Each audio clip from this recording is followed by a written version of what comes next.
Bueno, vamos a dar entonces comienzo al último video por mi parte. Luego vienen unos videos que preparó Ezequiel sobre el último tema.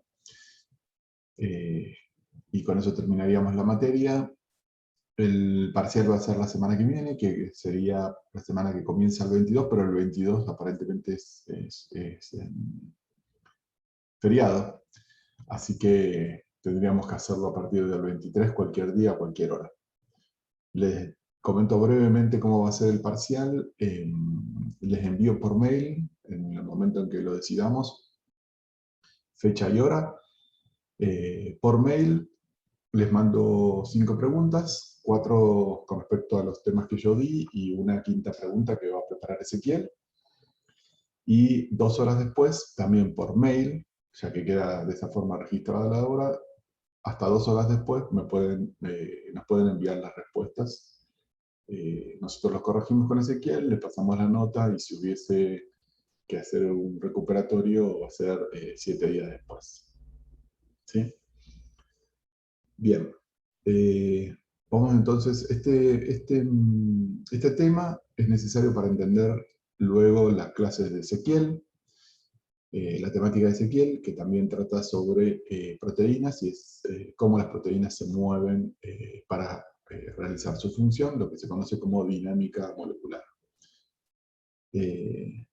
Pero para poder entender en su totalidad lo que es la dinámica molecular, primero vamos a ver lo que es el modelado por homología, porque para poder hacer la dinámica de una proteína, primero hay que entender cuál es su estructura tridimensional.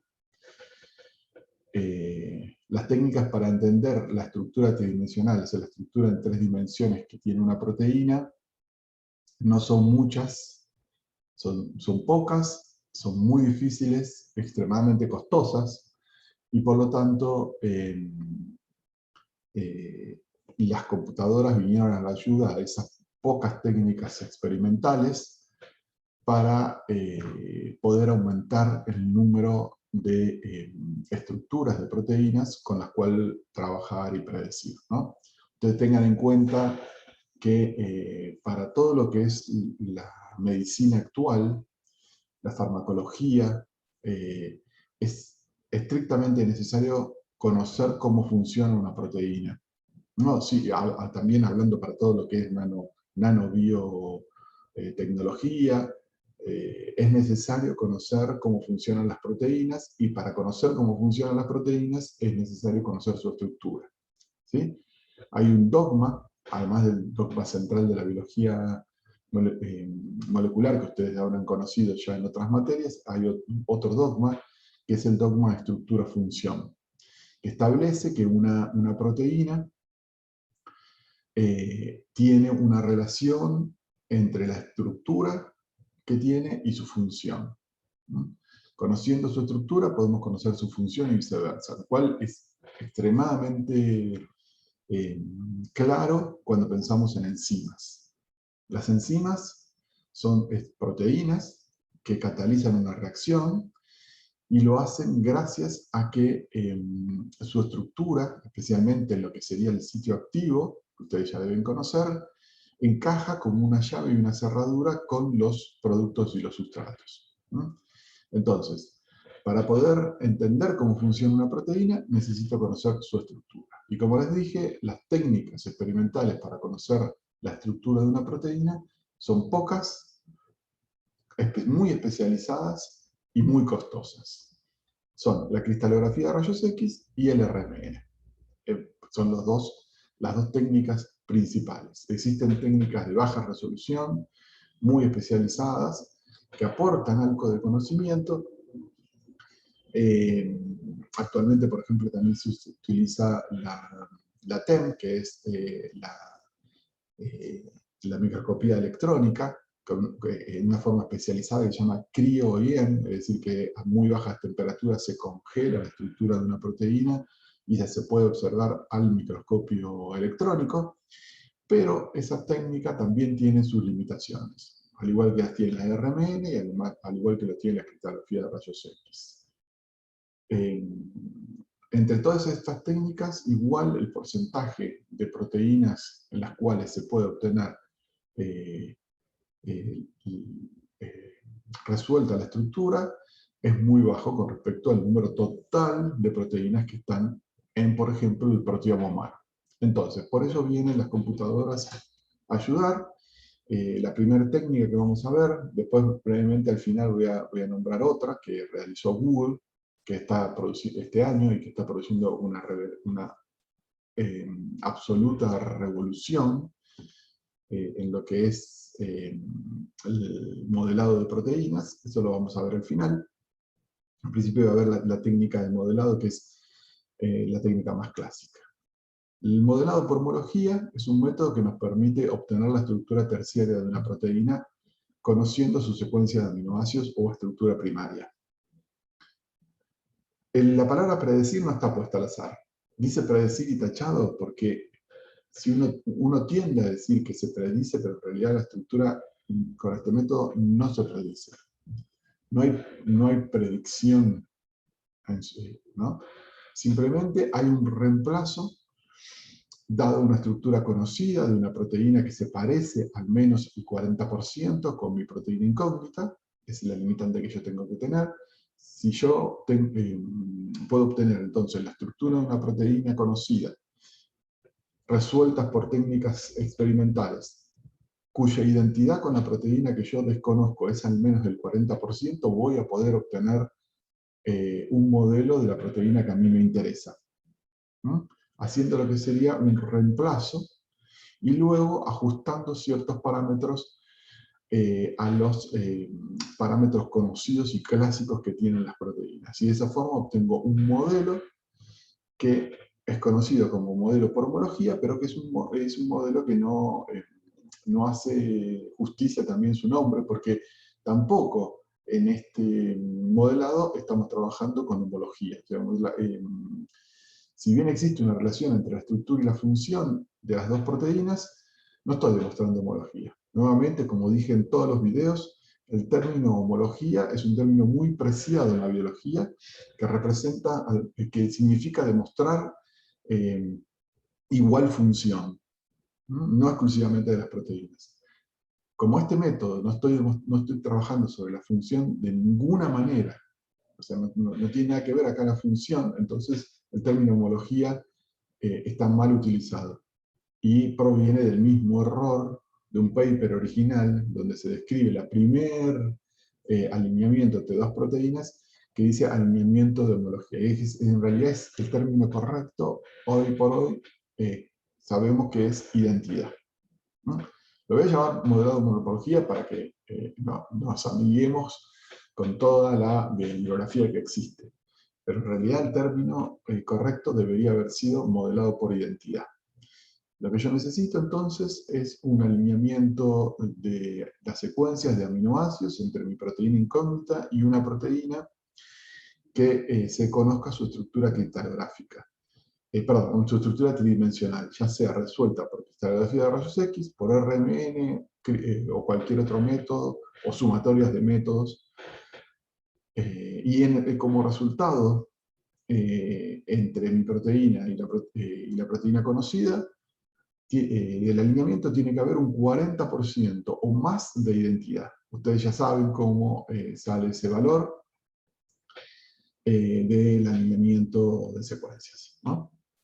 Si yo tengo eso, entonces voy a poder obtener el modelo de mi proteína. ¿No? ¿Por qué usar entonces el modelado por homología? Bueno, muchas veces la proteína de interés no tiene una estructura conocida, ese es el 90% de los casos. Y entonces, para muchísimas aplicaciones posteriores, es necesario obtener la estructura, conocer esa estructura. Por ejemplo, si yo quiero saber cómo funciona una droga para inhibirla o activarla, necesito sí o sí conocer la estructura de mi proteína desconocida. El modelado por homología es el mejor método para la obtención de estructuras terciarias a partir de la secuencia. ¿Por qué digo el mejor método? Porque existen otros métodos que permiten ir encontrando cuál es la posición. Uno, por ejemplo, un método que nos permite ir viendo cuál es la posición de cada aminoácido en una estructura de proteínas, es el modelado de novo, en el cual, dándole las leyes de Newton, ¿no? Y muchísimo tiempo computacional, puedo a una pequeña proteína, no más grande de 50 aminoácidos, encontrarle cuál es su estructura terciaria. Sin embargo, no se aplica en forma recurrente, o sea, no es de aplicación masiva, porque no se hace porque es una técnica que requiere muchísimo tiempo computacional y tiene muchísimos errores. O sea que es una técnica que se ha venido desarrollando durante muchos años, pero no tiene aplicación masiva. En cambio, el modelado por homología es absolutamente masivo, y cualquiera que sepa hacer un alineamiento entre dos proteínas y que sepa buscar en las bases de datos la estructura de una de esas dos, va a poder obtener el modelo de la proteína incógnita, el modelo de la otra proteína que esté en el alineamiento. Una de las mayores motivaciones que hubo para desarrollar un método como este fue la diferencia, lo que llamamos el gap, o el delta, o la diferencia que existe entre el número de secuencias, ¿sí?, de proteínas y el número de estructuras de proteínas. ¿Por qué hay un enorme número de secuencias de proteínas? Bueno, porque los métodos de secuenciación de ácidos nucleicos, ya el método clásico de Sanger y los métodos actuales de nueva generación de secuenciación de nueva generación, han obtenido un número impresionante de genomas y de transcriptomas, que en definitiva se pueden traducir a secuencias de aminoácidos, de variantes de proteínas, de variantes por splicing de proteínas, de organismos modelo y de organismos no modelo. Han obtenido un número tan enorme de secuencias, pero, como les decía, los métodos para obtener la estructura de las proteínas son tan limitados, son tan pocos, tan difíciles y tan caros, que mientras uno crecía en forma exponencial, el otro crecía en forma lineal. Y más o menos para el año 2000, o sea, hace 20 años, la diferencia entre el número de estructuras y el número de secuencias de aminoácidos ya era muy alto, y el modelado de estructuras de proteínas, o sea, la técnica de modelado por homología, vino a cerrar este gap, vino a cerrar esta diferencia entre las secuencias y las estructuras, más allá del interés en sí mismo que tiene en conocer las estructuras per se. Bien, ustedes pueden ver, o sea, acá claramente la diferencia en el año 2000 era enorme, hoy por hoy debe ser muchísimo más grande, aunque, como les decía, los métodos que usan las computadoras para predecir para obtener modelos han venido a cerrar esta diferencia. Y en especial el método que voy a mencionar al final, del AlphaFold, generado por Google, quizás a fin de este año o a fin del año que viene haya cerrado el gap, haya cerrado la diferencia entre una y otra, entre una técnica y la otra técnica. Bien, un segundo que voy a cambiar el puntero.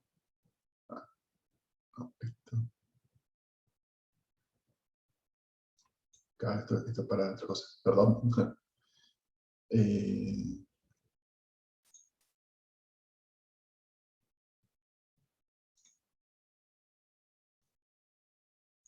Bien. Bien.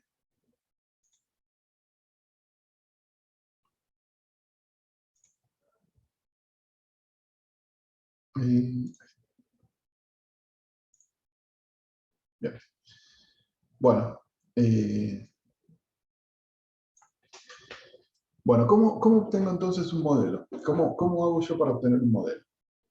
Lo primero, o sea, necesito 4 pasos. Ahí dice 4, 1, pero en realidad tiene que decir 1, 2, 3, 4. Me acabo de dar cuenta, eso está mal. Lo primero que yo tengo que tener, y que no lo pongo acá, y que es lo obvio, es tener la estructura de aminoácidica, o sea, la estructura primaria. Ustedes saben que la secuencia de aminoácidos se llama también estructura primaria. Entonces, lo primero que tengo que tener es la estructura primaria de mi proteína de interés. Es decir, tengo que tener lo que me moviliza a realizar el modelo. Entonces, yo tengo una proteína, por ejemplo, que en el laboratorio tiene ciertas propiedades especiales, diferentes, y me interesa saber cuál es su estructura, para entender, en definitiva, por qué se comporta como se comporta. Entonces, lo primero que yo tengo que realizar es un alineamiento. Para obtener el alineamiento, entonces lo que yo puedo hacer es varias cosas que ustedes ya fueron viendo. Por ejemplo, si conozco la secuencia de aminoácidos o la secuencia de nucleótidos, hacer un BLAST para encontrar para saber cómo se llama. Una vez que yo sé cómo se llama mi proteína, puedo hacer una búsqueda utilizando también el BLAST de todas las proteínas que se conocen que tienen el mismo nombre de la proteína que yo estoy buscando. Digo, bueno, a ver, yo quiero ver todas las proteínas que se llaman iguales a mi proteína. ¿Cómo encontré el nombre? Bueno, yo tengo, como les decía, tengo la secuencia. Y si tengo el nombre desde el principio y no tengo la secuencia, directamente uso el nombre en el BLAST. Entonces, ya sea que encuentre por metadatos, que son el nombre o las características o el laboratorio que la subió, todas esas cosas que complementan a la secuencia, o a través de la secuencia, ya sea de nucleótidos o de aminoácidos, cualquiera de las dos que yo tengo, encuentro cuáles son las proteínas hermanas, familiares, o que están dentro de la misma familia de mi proteína, o sea que son homólogos ortólogos. Es decir, proteínas iguales a las mías en otros organismos. Y ustedes van a ver en BLAST hay un pequeño botoncito que dice PDB. Ese PDB, eso que se llama PDB, van a ver en la clase de Ezequiel, es un archivo de texto, o sea que es un archivo que se puede abrir con cualquier procesador de texto, desde el Word hasta el Notepad para los que usan Windows, o Kate para los que usan Kate o cualquier procesador de texto, y van a ver que es una estructura de texto, un archivo de texto en el cual están una columna corresponde a los átomos que configuran los aminoácidos, y 3 números, que es la representación o la posición en el espacio X y Z de ese átomo. En definitiva, es un listado de los átomos que conforman esa proteína y su posición espacial de los mismos. Esa es la forma, el PDB, es la forma en la que se guardan la estructura criptográfica de proteína. Después van a haber softwares que van a leer ese archivo de texto PDB y me van a hacer una representación gráfica de los mismos, ¿no? Y que yo voy a poder ver en la computadora. Yo brevemente después, ahora al final del video, vamos a ver una estructura cualquiera, y con Ezequiel van a ver bastante más estructura. De los software que existen cientos, por no decir miles de software, pagos, libres, buenos, malos, absolutamente especializados. Bueno, hay muchísimos software que leen los archivos PDB, que son archivos de texto, y permiten pasar de la información de un texto a una información en 3 dimensionales que me permite visualizar las proteínas. Entonces, lo primero que yo tengo que obtener para hacer el modelo de mi proteína de interés es tener este archivo PDB. ¿De dónde lo saco? Lo saco del BLAST. ¿Cómo lo obtengo? Y tengo el nombre de mi proteína, tengo la secuencia de nucleótidos, tengo la secuencia de aminoácidos de mi proteína, busco en el BLAST un ortólogo, o parálogo, pero bueno, más fácilmente, por lo general, muy fácil es ortólogo. Busco un ortólogo en BLAST que tenga el botoncito de PDB. Si tiene el botoncito de PDB, puedo hacer clic directamente ahí, y bajar el PDB o buscarlo en otras bases de datos específicas que Ezequiel le va a mencionar.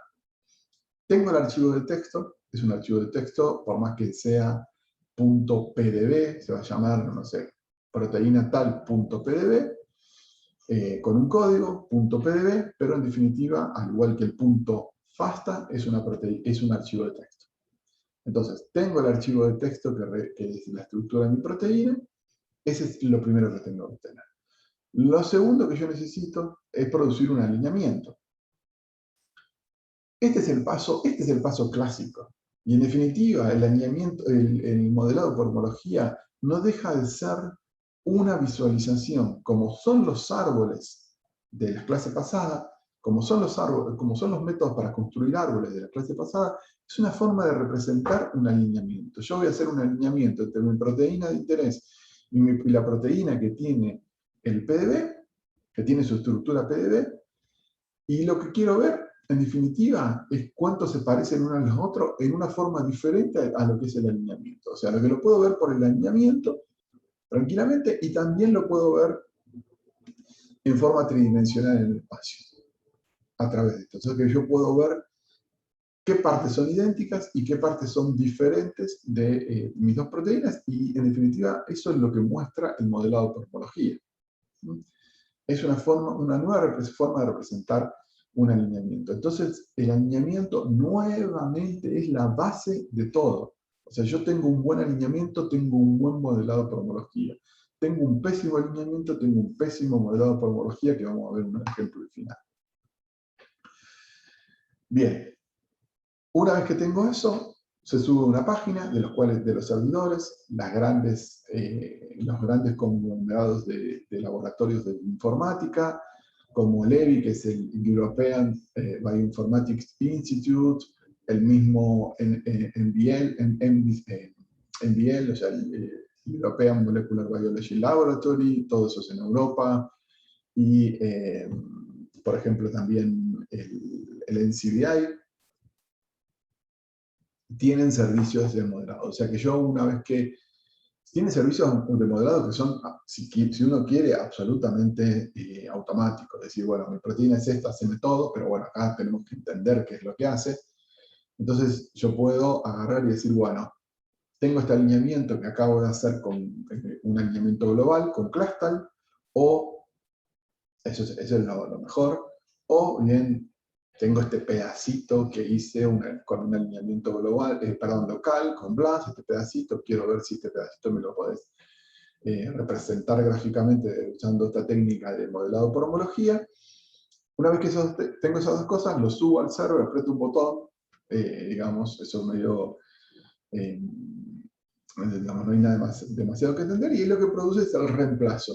Es decir, los aminoácidos que en el alineamiento son idénticos, los deja idénticos, y cuando yo tengo una posición que hay un mismatch, hago el reemplazo del aminoácido que está en la estructura por el aminoácido de la proteína que a mí me interesa. Simplemente hace un reemplazo. Simplemente hace un reemplazo. De ahí, inmediatamente tienen que darse cuenta que cuando yo tengo un gap en el alineamiento, si yo tuviese un gap en el alineamiento, ahí no tengo información.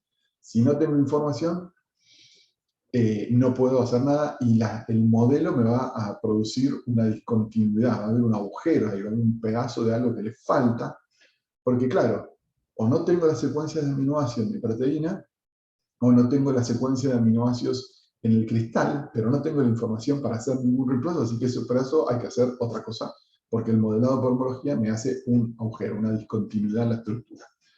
¿No? Entonces, se realiza entonces simplemente el reemplazo, se evalúa el modelo finalmente y se refina, se hacen algunos ajustes, se buscan en algunas bibliotecas de estructuras, si es que hay una posición en la que no corresponde, que algo está mal, y se corrige.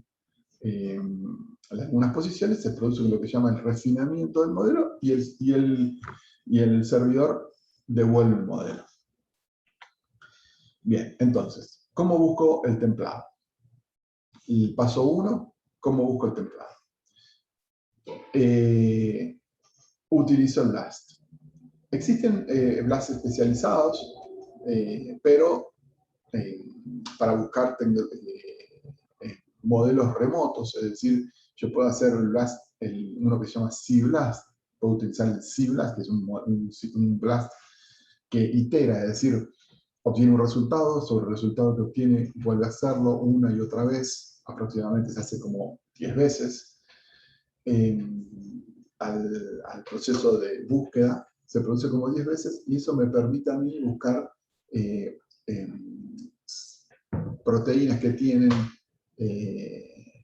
una identidad muy remota, muy lejana. Eso se utiliza fundamentalmente cuando estoy trabajando con un organismo que no es modelo, ¿no? Y no encuentro secuencias que tienen suficiente identidad con la mía. Entonces, el método de iterar, buscar un patrón y volverlo a iterar, y buscar un patrón y volverlo a iterar, me permite buscar identidades más remotas, ¿no? Por lo general, en el 99% de los casos, yo hago un blast y obtengo proteínas de los organismos modelos que tienen cristales. Así que yo, la búsqueda del templado, lo mejor que puedo hacer es hacer un blast, como ya les he mencionado. Fundamental. Sin templado no hay modelo. Sin templado no hay modelo. Este es el concepto que es irremovible. Sin templado no hay modelo. Y de ahí se desprende que mal templado, mal modelo. Si yo, al igual que en los árboles, al igual que en los alimentos, al igual que todo, si yo le pongo a mi proteína un templado que no tiene nada que ver con mi proteína y lo pongo en el servidor y aprieto el botón de obtener modelo, voy a obtener el modelo, por eso es tan peligroso. Voy a obtener el modelo. La cantidad de papers publicados en revistas internacionales que hacen un modelo de la proteína sin las características necesarias como para tener un buen modelo es muy alta. Es muy alta, se van a sorprender, es altísima, se van a sorprender. ¿Mm? Que utilizan alineamiento entre una proteína y otra proteína que tiene menos del 40% de identidad y por lo tanto el modelo que se obtiene es, como dicen los yankee, garbage, es decir, lo voy a decir en inglés porque en castellano suena bastante feo, pero es garbage in, garbage out. O sea, si yo pongo un alineamiento que es una basura, obtengo un modelo o un árbol o un alineamiento que es basura. No hay, lamentablemente, un prefiltro, digamos. Los softwares no tienen ese prefiltro. Si yo pongo una cosa que está mal, obtengo un modelo que está mal. Soy yo como biólogo quien tengo que usar mis conocimientos para saber si lo que la computadora me da como resultado está mal o está bien. Y eso es lo bueno. Eso es lo bueno. Si no, nos quedaríamos sin trabajo. Eso es lo bueno. Por ahora, es el conocimiento del biólogo es irreemplazable por el momento. Entonces, eso está bueno, así no nos quedamos sin trabajo. Bien, para obtener un modelo completo de la proteína, por supuesto, necesito tener el alineamiento global, completo de toda la proteína. Y por supuesto, puedo utilizar más de un templado. Yo puedo agarrar y decirle, bueno, tengo todas estas proteínas que tienen el cristal, la mía no tengo el cristal resuelto, así que no sé cómo se estructura, quiero que utilices todas estas, los softwares lo permiten. Es decir, permiten hacer un alineamiento múltiple de secuencias y obtener la secuencia basándome en un promedio de todos los cristales que hay. ¿Sí? Bueno, acá este es un pequeño ejemplo. Fíjense que, si ustedes ven acá, tienen un PDB con un código, ¿no?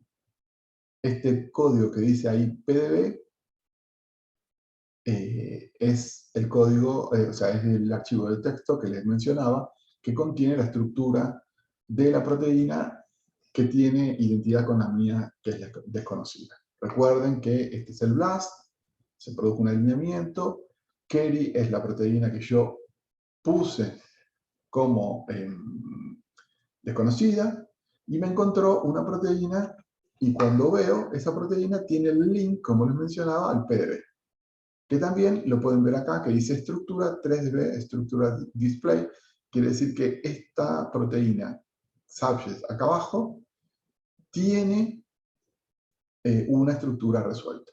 Si yo hago clic acá, si fuese interactivo, acá yo puedo hacer un clic y obtener el archivo .pdb, que es un archivo de texto que tiene la estructura tridimensional de la proteína que encontró relacionada con la mía. Fíjense que la identidad es del 100% entre mi proteína y la otra proteína. Fíjense, les muestro claramente que la proteína que yo puse como incógnita va del 1 al 245. ¿Sí? Las identidades es 245, 245. Por eso es el 100%. Pero si ustedes observan, la proteína que encontró y que tiene una estructura, comienza en el aminoácido número 14. Es decir, que hay 13 aminoácidos adelante, al menos 13 aminoácidos adelante, que no tienen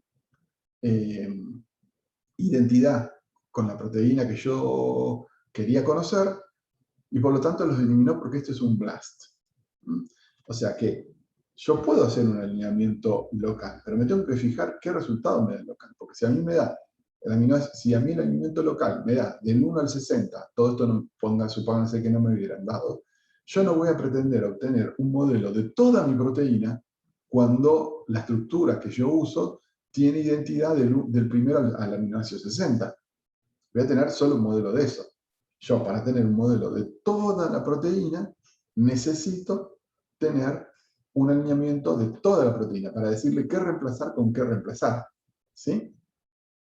Fíjense, si yo hubiera usado un alineamiento local o global, acá hubieran sido idénticos. Porque probablemente, dado que son desde el 14 al 258, son idénticas mi proteína incógnita con la que encontró, el alineamiento global y local en este caso hubieran sido idénticos, hubieran dado lo mismo. ¿Sí? Bien. Entonces ahora yo puedo tener toda mi proteína modelada porque tengo un alineamiento que contempla toda mi proteína. Le sacó a la otra proteína un pedazo, pero bueno, el otro pedazo es una información que no me interesa porque mi proteína de interés no tiene la primera parte de la otra. Entonces, no me interesa. Entonces, yo hubiera visto el modelado, acá lo único que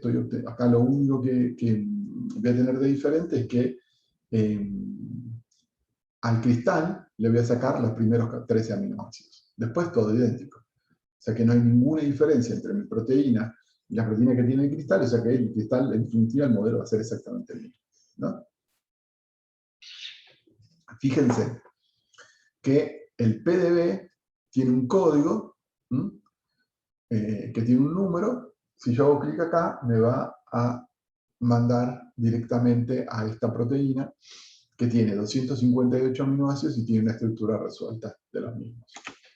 Bueno, el segundo paso es producir el alineamiento. Lo primero es lo que le vengo mencionando hasta ahora. Lo óptimo es obtener una identidad de un 40% en el alineamiento como mínimo, de ahí para arriba. Eso es un concepto que les pido que lo memoricen. Es decir, cualquier cosa, cualquier alineamiento que tenga una identidad menor al 40% es un mal alineamiento para hacer un modelado de homología. Está mal. No puedo aplicar así como así el modelado de homología y decir, tiene un 10% de identidad. Bueno, haceme el modelo que después veo. No se puede. No se puede. Para hacer un modelado por homología, identidad 40 o más. Luego puedo aplicar técnicas posteriores. O sea, es decir, hay personas que dedican su carrera científica a producir modelos de proteínas de interés. Esas personas que trabajan exclusivamente a eso, utilizan otras técnicas que nosotros no vamos a ver acá, para obtener modelos de proteínas que tienen menos del 40% de identidad, y puedo bajar hasta un máximo del 25%. Es decir, si la identidad va entre 25 y 40, puedo hacer algo. Pero puedo hacer algo si yo me dedico a trabajar en esto, si yo hago exclusivamente este tipo de trabajo, ¿no? Si yo me dedico a esto y utilizo técnicas especiales. Lo que me interesa a ustedes como estudiantes de la materia es que hay técnicas que permiten bajar la identidad entre el alineamiento hasta un 25% mínimo. Ya después de por debajo del 25 no existen técnicas para ir por debajo del 25%. Y lo ideal para hacer un alineamiento, para hacer un modelo entre dos proteínas, es tener el 40% o más en el alineamiento global. Nuevamente, si el alineamiento debe ser a lo largo de toda la secuencia, y si yo quiero todo el modelo, si yo quiero el modelo completo, necesito tener el 40%, o sea, el alineamiento tiene que ser global. Si yo quiero un pedacito de mi proteína, porque mi proteína ya sé que es una proteína que tiene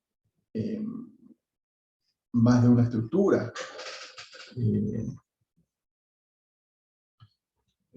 perdón, si tiene una proteína que tiene más de una proteína que es globular y que tiene dos dominios, no sé si ustedes recuerdan de otras materias, los dominios proteicos, si yo tengo una proteína que tiene dos dominios, bueno, entonces puedo modelar solo uno de los dos dominios, hacer un alineamiento y modelar solo uno de los dos dominios. Entonces puedo ahí tener un alineamiento local del dominio que me interesa. Al igual que puedo hacer, como les mostré anteriormente, hacer un alineamiento local y que hubiese dado igual que uno global, y bueno, también puedo usar cualquiera de los dos porque dan iguales. O sea, lo que yo quiero decir es que tenemos que entender qué estoy usando. Si yo uso uno local, sé que estoy usando un pedazo porque estoy haciendo uno local, y quiero obtener el modelo de ese pedacito, perfecto, no hay ningún problema. Uso un pedazo y hago el modelo del pedazo. Lo que yo quiero que se entienda es que no puedo pretender tener un alineamiento local de un pedazo y obtener la proteína entera.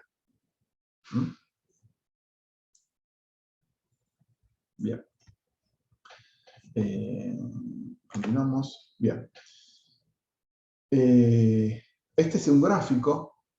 Este es un gráfico donde podemos ver cómo varía el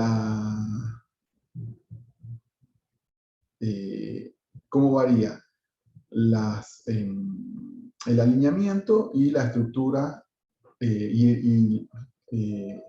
digamos, la relación que existe entre el porcentaje que obtengo del alineamiento, de identidad que yo tengo en un alineamiento, y buenos y malos modelos por homología, ¿no? Esto puedo verse que a medida que yo tengo alineamientos más cortos, necesito mayor identidad de secuencia. Como la mayoría de las proteínas, el 99% de las proteínas tienen más de 100 aminoácidos, más de 100 aminoácidos, yo tengo que trabajar en esta zona. Ustedes pueden ver entonces acá el límite teórico que les mencionaba, utilizando otras técnicas, del 25%. Entonces, básicamente el límite del 40%, o sea, el límite está dado acá y está dado por el largo del alineamiento. A medida que yo tengo secuencias más largas puedo ir bajando, pero es asintótico al 25% como mínimo que yo les había mencionado. A ver, un segundo. Bueno, perdón por la interrupción. Bien, entonces, el tercer paso es la búsqueda en realidad el tercer paso se divide en varios pasos. Lo que hace el programa, una vez que yo le doy el alineamiento, busca regiones que estén conservadas estructuralmente, RCE, regiones conservadas estructuralmente. Lo que hace, básicamente, es tomar el alineamiento y fijarse las regiones en las que hay mayor porcentaje de identidad. Eso por lo general es el interior de la proteína, el core central de las proteínas, tienen una frecuencia de mutación, una frecuencia de variación muchísimo menor a lo que sería lo expuesto al solvente, la parte exterior o los extremos. Especialmente los primeros 5 a 10 aminoácidos y los últimos 5 a 10 aminoácidos son extremadamente variables y no tienen ninguna estructura. Entonces, el programa lo que hace es venirse a alineamiento en las regiones más internas y encontrar un número de aminoácidos consecutivos que sean idénticos en el alineamiento, es decir, entre mi proteína incógnita y la proteína de mi interés. Entonces, cuando encuentra esa región, es como que se ancla y dice, bueno, acá hay una región segura para empezar a ver el resto. Y ancla eso en la estructura y dice, bueno, de acá empiezo a moverme hacia regiones más variables. Entonces, estas RCE no tienen gaps, y tienen un número grande de aminoácidos idénticos entre las dos proteínas, entre las dos secuencias, invariante, ¿no? Bien, acá este comentario que yo le pongo acá, no sé si ustedes han tenido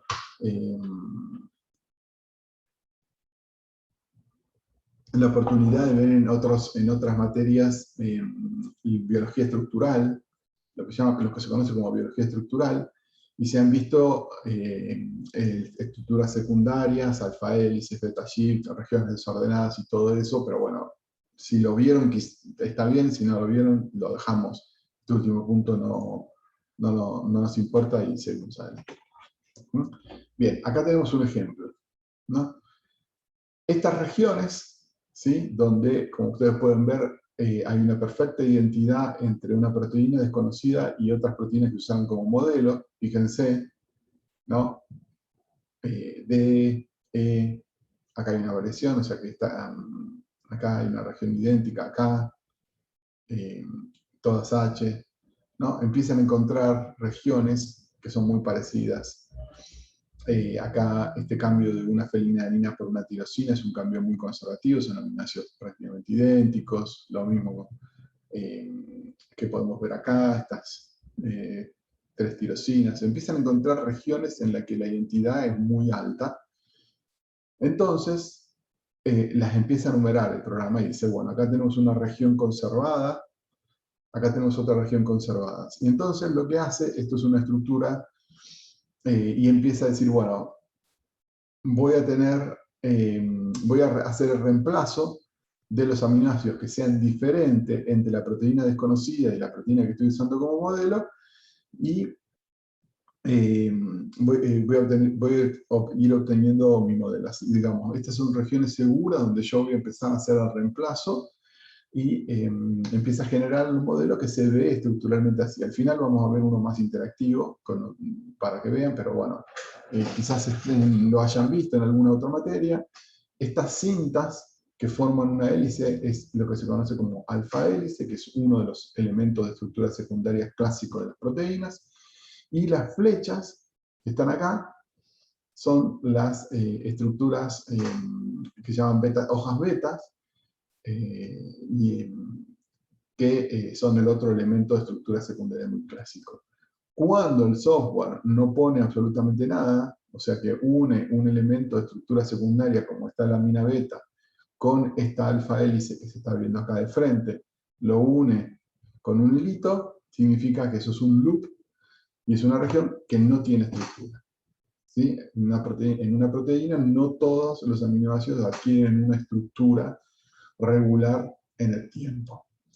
Esas regiones que no adquieren estructura pueden llamarse regiones de baja complejidad, regiones intrínsecamente desordenadas o loops, dependiendo del tamaño del largo. Esa clasificación lo dejamos también para los especialistas o los muy interesados en estructura de proteínas o en función de proteínas, o en biología, lo que se llama biología estructural. Nosotros acá, para esta materia, lo que nos interesa es ¿qué es lo que hace la computadora? La computadora toma regiones conservadas evolutivamente y de eso se anca para empezar a construir el modelo. Ahí es como una zona segura para empezar a hacer el reemplazo. Si son idénticos, mejor. Si hay una pequeña variación, los aminoácidos tienen que ser similares. Recuerden el alineamiento, el concepto de similitud que tienen los aminoácidos. Una cosa que no dije, pero se cae de maduro, digamos, el alineamiento que tengo que hacer es un alineamiento de aminoácidos. ¿Puedo realizar un alineamiento de nucleótidos? Puedo hacerlo, pero después de hacer el alineamiento de nucleótidos y tener los nucleótidos uno abajo del otro, tengo que retrotranscribir y generar los aminoácidos. Podría ser una técnica plausible porque el alineamiento de aminoácidos es menos fácil de hacer, o sea, tiene más error, es más tendiente a producir errores que el alineamiento de ácidos nucleicos. Los ácidos nucleicos, al tener solo 4 posiciones, 4 combinaciones, o sea, 4 cosas que pueden variar, y al tener en la biología el codón constituido por 3 aminoácidos para una determinada proteína, si yo alineo su gen, o sea, si hago el alineamiento de sus ácidos nucleicos, voy a tener el triple de información y muchísimas menos combinaciones, y por lo tanto el alineamiento de un ácido nucleico es mucho mejor computacionalmente que el alineamiento de aminoácidos. Pero para obtener el modelo por homología necesito sí o sí hacer un alineamiento final. Lo que yo tengo que entregarle al programa que hace el modelado es un alineamiento de aminoácidos. Lo puedo construir como quiera, siempre y cuando sepa lo que hice y tenga los conceptos claros, puedo hacer lo que quiera. Pero bueno, en definitiva lo que yo después tengo que entregar es un alineamiento de aminoácidos. Bien. Una vez que el programa fijó las regiones RCE, pasamos a las regiones RBE, es decir, regiones variables estructuralmente, regiones que evolutivamente son variables. En este caso, en la misma estructura que acabamos de ver, son estas líneas que yo les decía.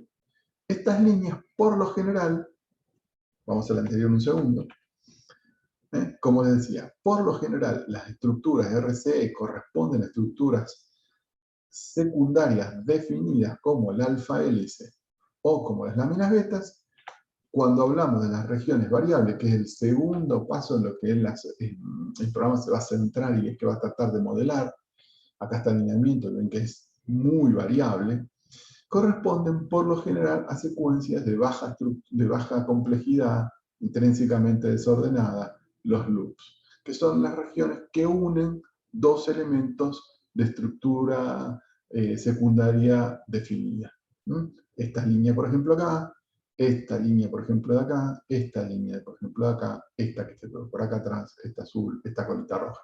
¿Sí? Es el segundo paso que hace el programa. Finalmente, entonces, una vez que está anclado y se reconocen todas las regiones, se produce el modelo, es decir, la obtención de las coordenadas en el espacio, X, Y, Z, para mi secuencia desconocida.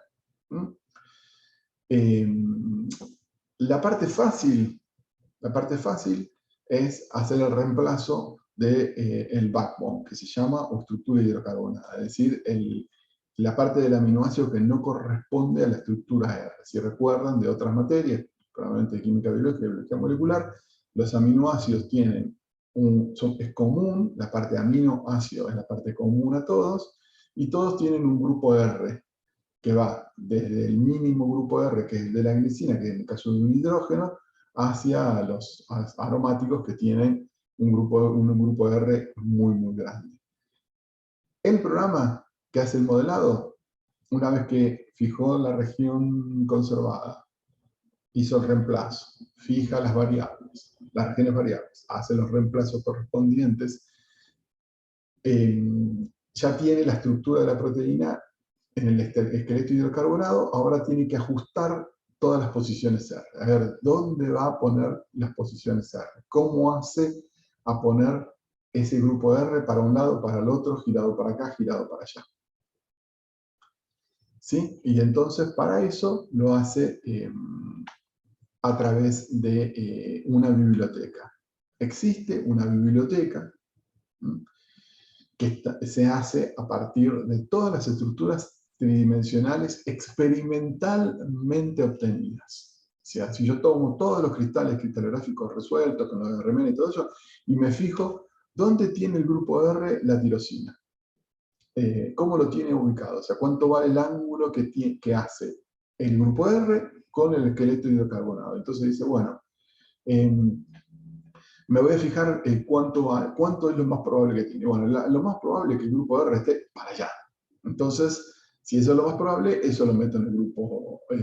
Cuando yo tengo que hacer un reemplazo, si es idéntico, no tengo que hacer nada. Si es el mismo aminoácido que está en esa misma posición, lo pongo idéntico. Si hay una variación, si es diferente el aminoácido en el modelo y en las secuencias son diferentes los aminoácidos, tengo que elegir en el nuevo aminoácido que yo hice el reemplazo, tengo que elegir cómo pongo el grupo R, dónde pongo el grupo R. Entonces voy y me fijo en una biblioteca. Y lo más probable es que el grupo R esté así. Entonces lo voy a poner así. Es lo primero que voy a hacer. Ponerlo como lo que existe en la mayor probabilidad. Así lo pongo. En principio es lo que hace el software.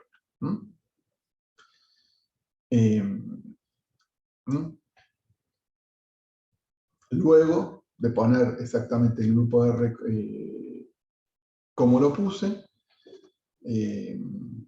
una vez que ya lo definí, hay otros métodos que tratan de ver ahora lo vamos a ver, que trata de que no haya superposición aminoácidica. La materia es impenetrable, no puede haber dos átomos en la misma posición, uno superpuesto sobre el otro. Entonces ahí va a haber que hacer corrimiento y todo eso, eso es el último paso de refinamiento, que le llaman, ¿no?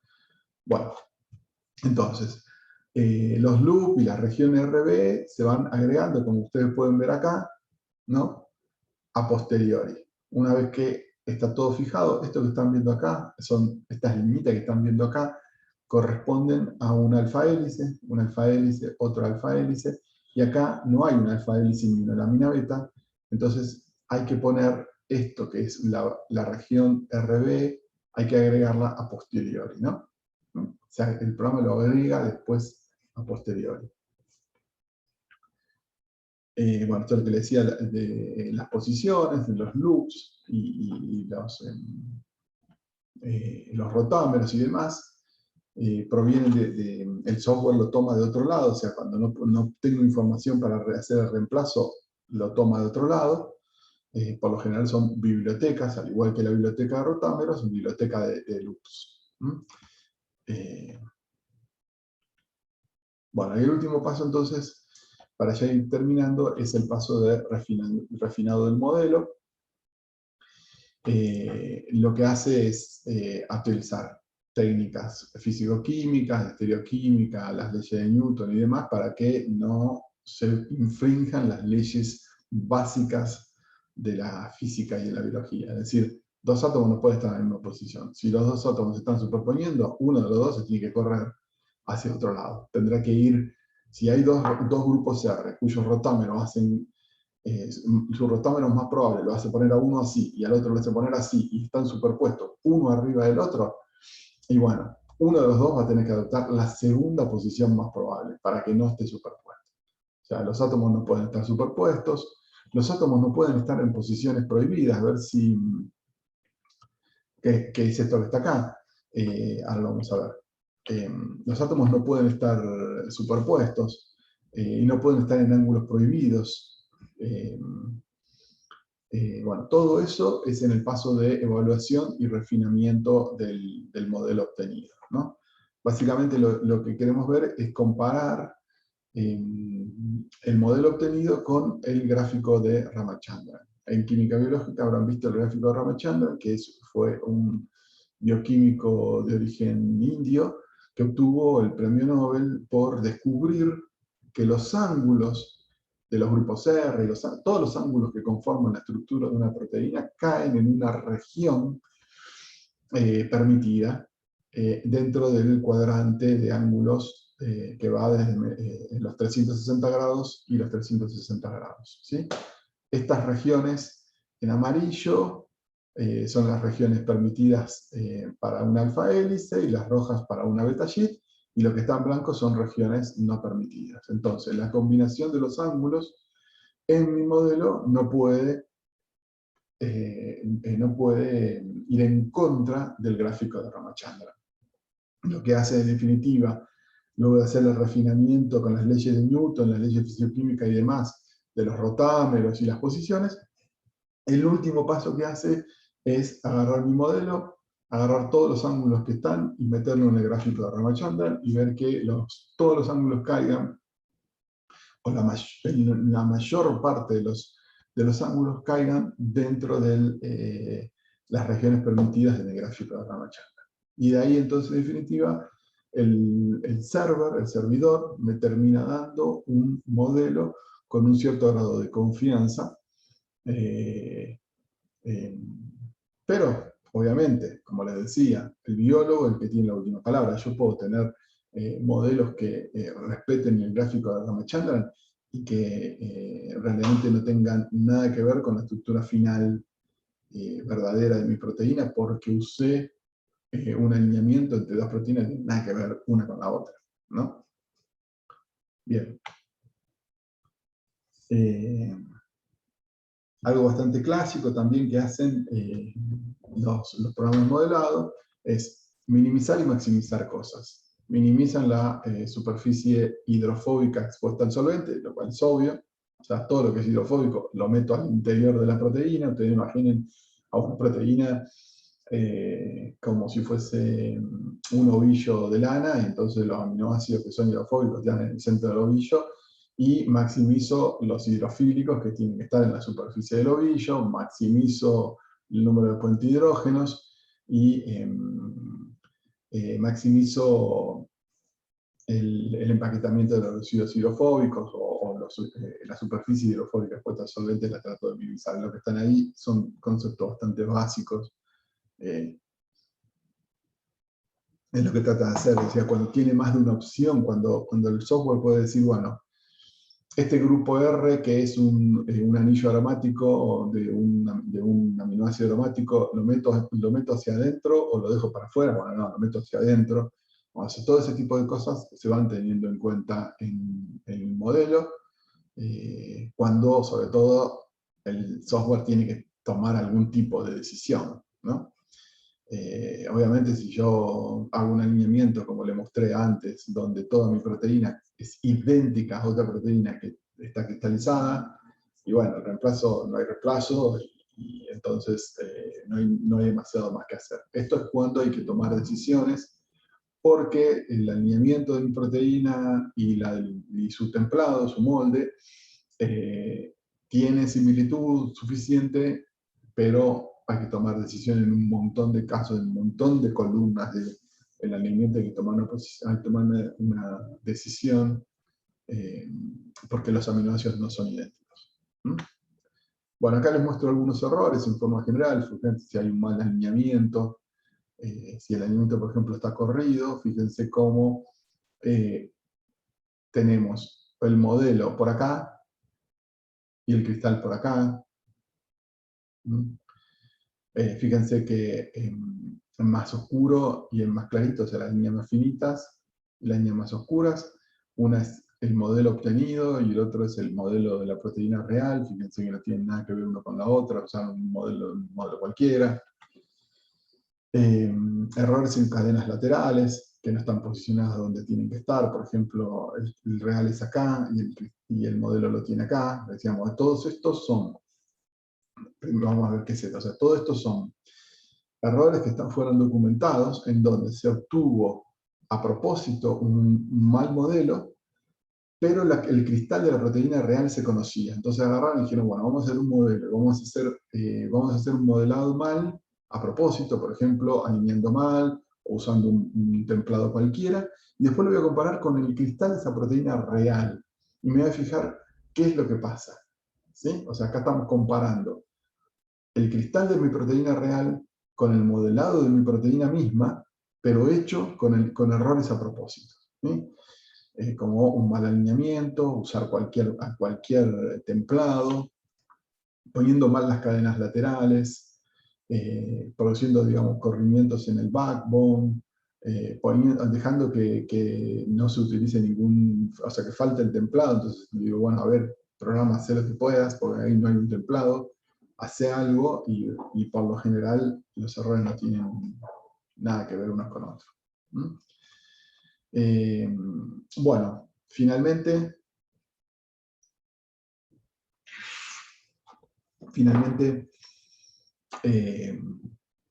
hay una forma de poder saber cuán bueno es mi modelo. Y bueno, este gráfico no es demasiado complicado, directamente vamos a ver acá. O sea, este es un gráfico de esto, RMSD, ¿no? Expresados en Armstrong. Bueno, está bien, es lo mismo. O sea, ¿qué es lo que se hace? Yo tengo un modelo y tengo el templado.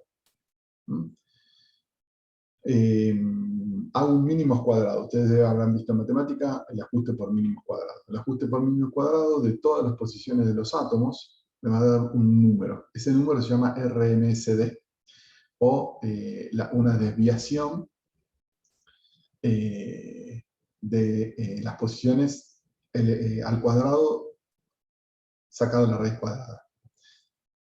Ahora vamos a ver la fórmula. A medida que yo tengo mayor identidad, yo voy teniendo menor desviación. Entonces, esto básicamente nuevamente nos dice que cuando yo tengo un 40% de identidad, el error es de 1,2. Este error que yo estoy midiendo es de 1,2. Esto es lo que es otra característica u otra forma de ver de que cuando yo tengo un alineamiento entre dos cosas cuya identidad es muy mala o es muy baja, se me dispara este otro valor que es un número cuantitativo que me permite saber si mi modelo es más o menos bueno. Si yo tengo un modelo cuyo RMSD entre mi proteína a modelar y el molde que usé va de 0 hasta 1,2 o 1,4, así hasta un cierto valor que ronda para acá, es un modelo aceptable, un modelo que está bien. ¿Sí? El valor de RMSD tiene que ser entre 0 y 1,2, 1,3, 1,4 como mucho. A medida de que ese valor es superior a 1,4, lo cual se condice también con el porcentaje de identidad de los residuos en el alineamiento, obtengo modelos que no son utilizables, modelos que no sirven, modelos que están mal, y ustedes se van a sorprender el número de papers que publican modelos que no son buenos, que no se pueden usar. Esto se calcula entonces, el RMSD que les acabo de nombrar, se calcula como la raíz cuadrada de las sumatorias de las distancias al cuadrado de las posiciones de cada uno de los átomos, dividido el número de átomos. Es básicamente un ajuste por mínimos cuadrados. No importa la fórmula. O sea, yo no soy partidario de aprenderse fórmulas de memoria, no tiene ninguna importancia el concepto. ¿Cómo puedo saber si mi modelo es un buen modelo?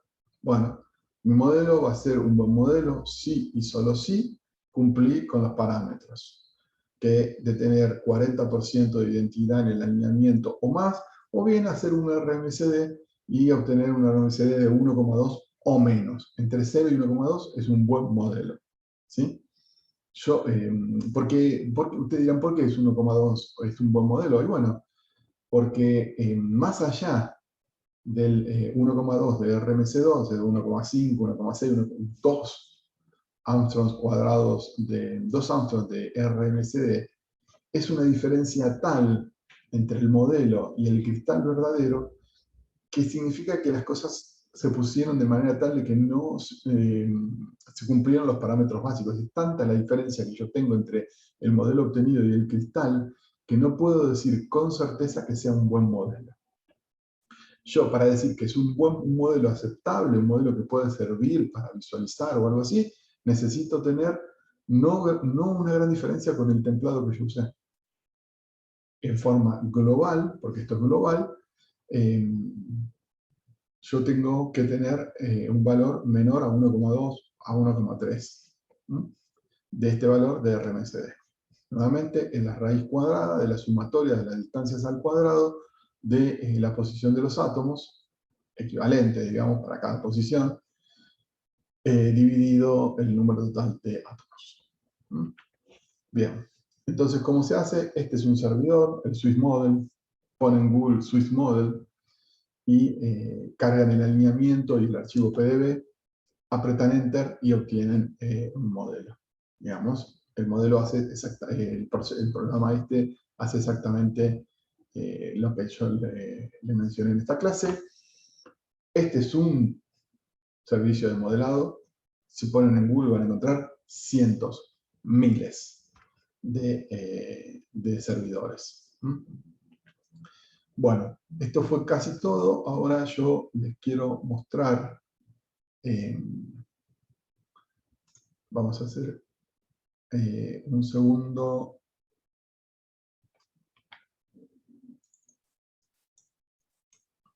Bien, vamos a ver cómo se ve una estructura, aunque con Ezequiel lo van a ver con más detalle, con el BMD y demás. Ahora vamos a compartir.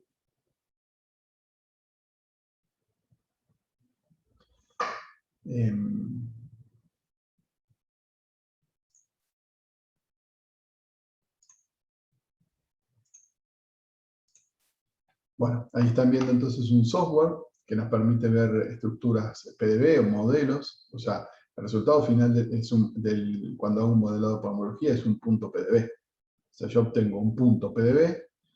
Ustedes acá van a ver que es punto CXS, pero es lo mismo. Digamos, ustedes olvídense que dice ese nombre, es simplemente un nombre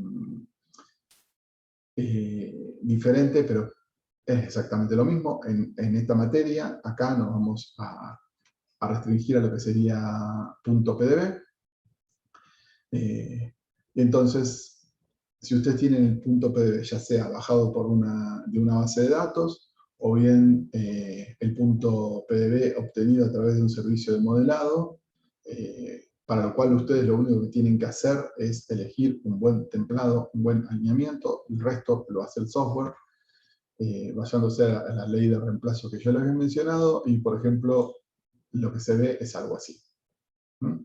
Unas alfa hélices, esta es una proteína que tiene todos alfa hélices, y el software de modelado lo que permite es permite visualizar esta proteína. Acá estamos viendo un tipo de representación que es una representación en cintas, que se llama, donde está solo el esqueleto hidrocarbonado. Esta es una pequeña molécula que encontramos en el laboratorio, que entra particularmente en ese sitio, y los aminoácidos, en este caso no se ven los grupos R.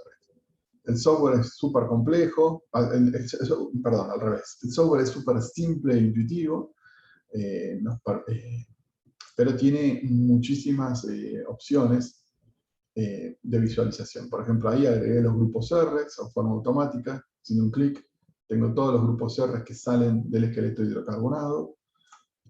También lo puedo eliminar. Puedo agarrar y decir que me muestre la estructura de mi proteína. Esta es la estructura, digamos, lo que podría estar viendo una molécula de agua de mi proteína, ver toda la proteína. Y como pueden ver, ahí el compuesto que encontramos en el laboratorio, entrando específicamente en un hueco de la proteína. Es posible hacer zoom y ver cómo entra exactamente el compuesto. Se puede hacer zoom out, se puede mover la proteína, ¿no? Ver lo que le ocupa la proteína. Esto lo van a ver ahora también en detalle con Ezequiel, que le va a enseñar a hacer cómo se mueve la proteína, porque esto es todo estático, digamos. Si bien yo la muevo, lo roto y lo demás, la proteína no está mostrando cuál es su dinámica y que en definitiva cómo es que funciona esta misma proteína. Puedo cambiar colores,